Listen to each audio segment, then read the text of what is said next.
Alors, cette vidéo est une première d'une série de vidéos où j'explique les états financiers de A à Z. Moi, c'est qui? Moi, c'est Monsieur BRVM. Je parle de quoi? De la BRVM. Je vous aide à démystifier la bourse, à comprendre la bourse africaine de A à Z. Je vous aide à investir votre épargne africaine dans des entreprises africaines. Il y a des bourses africaines. Donc, vous êtes sur la bonne chaîne. Si vous êtes intéressé, vous n'avez qu'une seule chose à faire, abonnez-vous. Donc, la BRVM, c'est quoi? La BRVM, c'est notre bourse régionale. Voilà le site officiel de la BRVM. Et donc, c'est une bourse sur laquelle vous pouvez détenir des actions des entreprises locales en Afrique ici. Donc, la capitalisation du marché, comme vous le voyez, c'est 6 116 milliards de francs CFA, 6,1 trillions de francs CFA. C'est juste incroyable.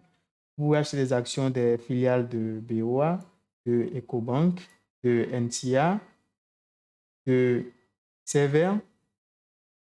Sever, c'est une entreprise qui fait de la restauration au sein de l'aéroport de Côte d'Ivoire. Donc, vous pouvez acheter des actions de Coris Bank et ainsi de suite, de Société Générale, de Total. Hein? Bref, de grandes multinationales comme ça en Afrique. Donc, pour revenir au sujet de notre vidéo, ici, je vous parle des états financiers. Je vous explique donc les états financiers, c'est quoi? Hein? Les postes dans les états financiers, je vous les explique un par un, de A à Z. Si vous êtes débutant, on est vraiment au début. Vous allez tout comprendre de sorte. La finalité, c'est en fait de pouvoir être capable d'investir par vous-même sur le marché régional, sur les bourses, dans des entreprises locales et pouvoir gagner de l'argent. Donc, nous allons commencer par un état financier en particulier, c'est le bilan comptable. Donc, le bilan, qu'est-ce qu'il est en fait? C'est un cliché, une photographie de la santé d'une entreprise ou bien de l'état d'une entreprise à un moment donné. Donc, on a pris une photo de la santé financière de Société des caoutchoucs de Grand-Bérébi. Donc, c'est une entreprise qui fait dans la transformation de l'EVA, le caoutchouc naturel, de l'EVA en caoutchouc. Donc, alors, ce que nous allons faire ici, c'est nous allons parcourir chaque poste comptable qu'il y a dans le bilan et je vais essayer de vous l'expliquer. Donc, dans cette vidéo, nous allons commencer nous allons nous concentrer uniquement sur l'actif. Je vais faire une seconde vidéo où je vais parler uniquement du passif et ainsi de suite jusqu'à finir tout ce qu'il y a à voir. Donc, sans plus tarder, nous allons commencer et nous allons sauter celui-là. Charge immobilisée, en fait, c'est un poste qui fait partie des immobilisations incorporelles. Et donc, nous allons commencer par les immobilisations incorporelles. Bon, je dois vous rappeler, Société des caoutchoucs de Grand-Bérébi, c'est une entreprise qui est cotée sur la BRVM. C'est une entreprise ivoirienne dont vous pouvez être actionnaire. Donc, j'ai téléchargé en fait un état financier sur le site de la BRVM que vous pouvez voir là.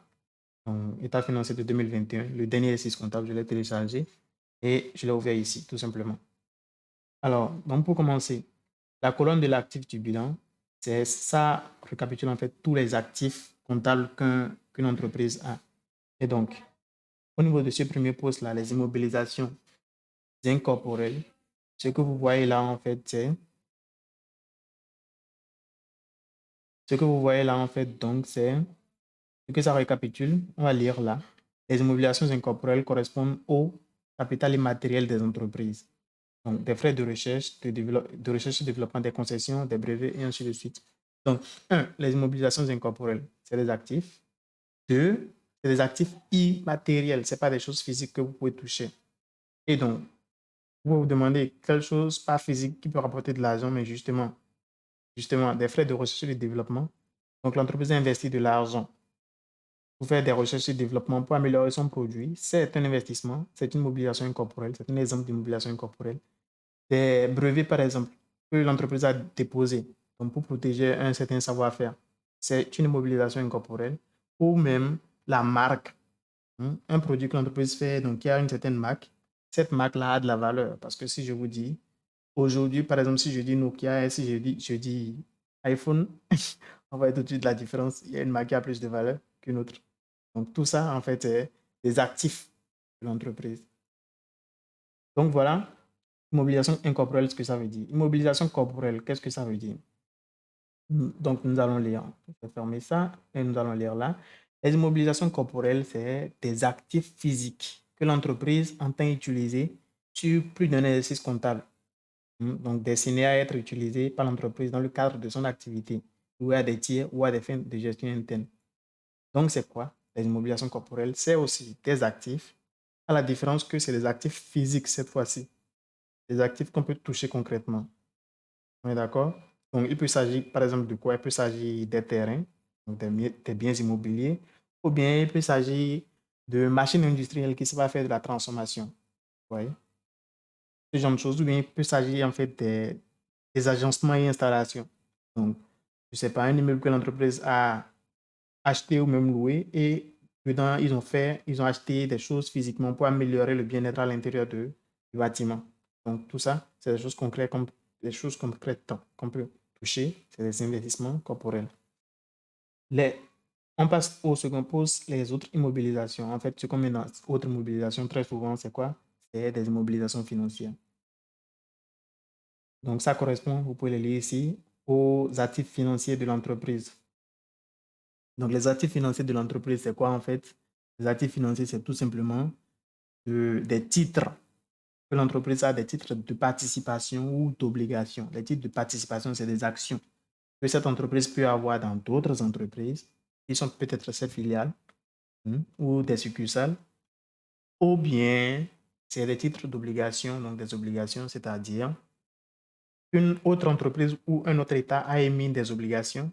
Les obligations, c'est des dettes. Donc, ils ont émis, ils cherchent des épargnants pour acheter cette dette-là.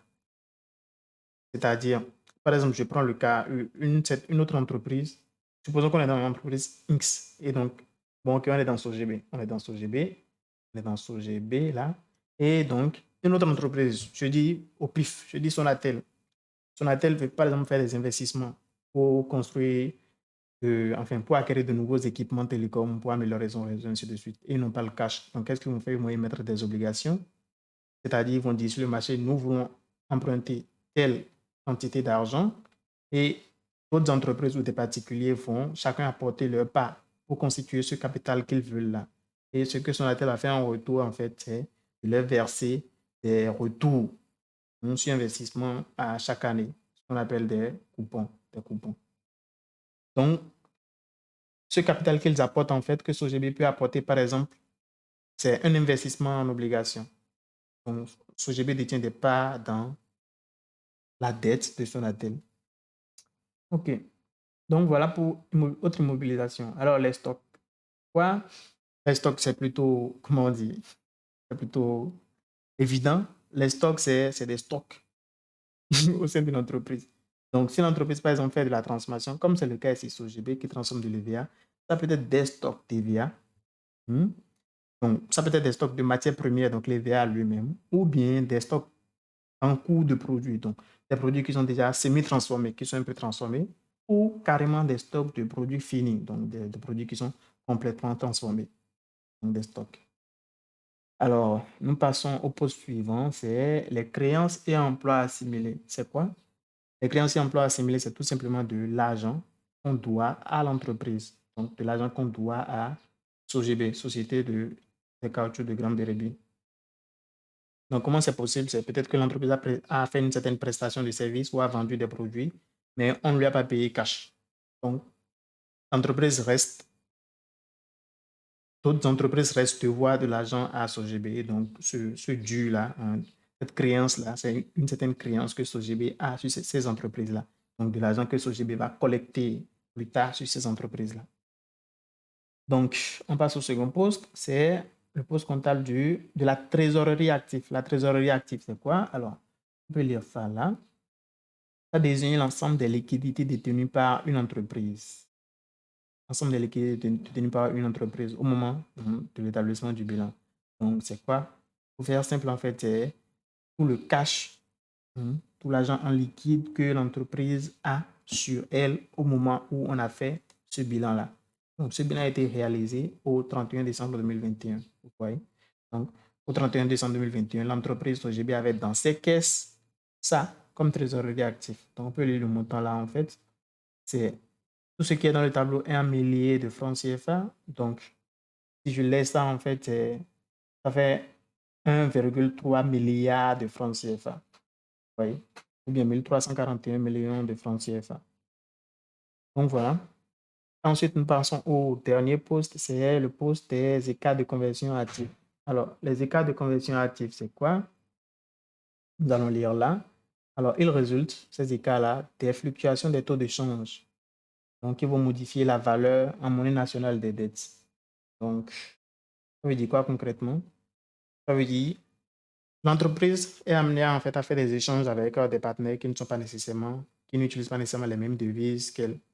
Donc, tout dépend de la variation des devises, de la devise de l'entreprise par rapport à la devise de l'entreprise étrangère. Donc, si la devise de l'entreprise, en l'occurrence le franc CFA, devient plus forte que la devise de l'entreprise étrangère, alors on aura des écarts de conversion positifs. Et que d'une manière ou d'une autre, la macroéconomie a permis à l'entreprise de gagner de l'argent juste parce que le franc CFA a pris de la valeur comparé à la devise de l'entreprise étrangère. Et inversement. Donc voilà ce que je voulais vous expliquer dans cette première vidéo. Donc si vous voulez, dans la seconde vidéo, je vais vous expliquer la colonne du passif et tous les postes comptables qu'il y a là. Et ainsi de suite, je vais expliquer ensuite le compte de résultat, je vais expliquer le TAFIR, le tableau des flux de trésorerie, et je vais expliquer le projet d'affectation de résultats, et ainsi de suite. Donc, l'objectif, c'est de tout expliquer de A à Z pour que vous puissiez tout comprendre sur la BRVM. Je vais tout démystifier, tout, absolument.